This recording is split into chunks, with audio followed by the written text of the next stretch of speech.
December 9వ తారీఖున నేను ఒక వీడియో చేశాను. స్కిట్ అది.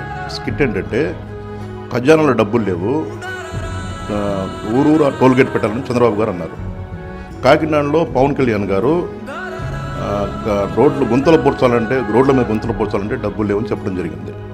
దాన్ని పేజ్ చేసుకొని డిసెంబర్ 9వ తారీఖున నేను ఒక వీడియో చేశాను. ఒక ఫ్లై కార్డులో పెట్టుకొని ఒక నలుగురు మన కుర్రలను పెట్టుకొని ఒక వాహనం వస్తూ ఉంటుంది. నేను దాన్ని అంటే టోల్ గేట్ వీడియో చేయడం జరిగింది. ఆ టోల్ గేట్ వీడియో చేసినాక డిసెంబర్ 12వ తారీఖున నా దగ్గరికి నైట్ 2:30కి సివిల్ డ్రెస్లో ఒక 6-7 వచ్చారు.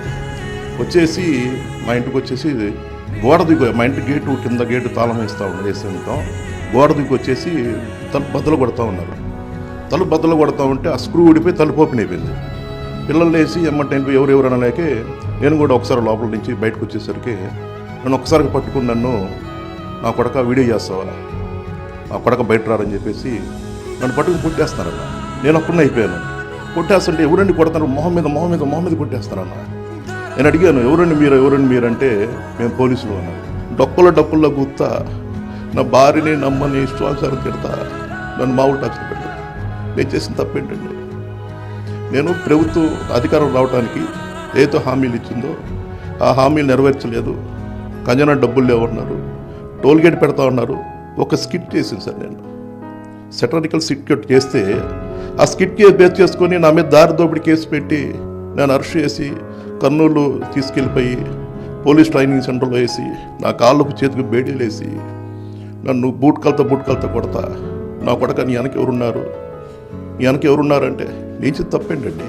పార్టీ అధికారం రావడానికి పేదవారిని కోటేషన్ చేస్తూ ఉన్నారు, సంపద సృష్టిస్తూ ఉన్నారు, ఈ రోజుల్లో మోసం చేస్తున్నారని చెప్పేసి ప్రజలకు తెలియపరిచే విధంగా 1-2 సెకండ్ స్కిట్ అవుట్ చేశాను. ఆ స్కిట్ని నన్ను దారి దోపిడీ కేసు పెట్టేసి ఇష్టానుసారం కొట్టి సంఖ్యలు వేసి నన్ను ఇబ్బంది పెట్టి వీడియో తీసి బట్టలు లేకుండా మినిస్టర్ హోమ్లో లోకేష్కి పంపించాలి వీడియో అని చెప్పి చేస్తే చేసిన తప్పేంటి అడుగుతా ఉన్నాను నేను. ఒక వ్యక్తి, ఒక నాయకుడు, ఒక కార్యకర్త ప్రశ్న తప్ప సార్.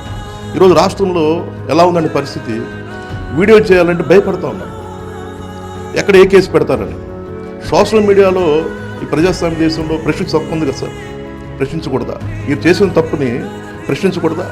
ప్రశ్నిస్తే కొడతారా సార్? అరెస్ట్ చేసి లోపలేస్తారు సార్. ఏ రాష్ట్రంలో ఉందా సార్ ఇది?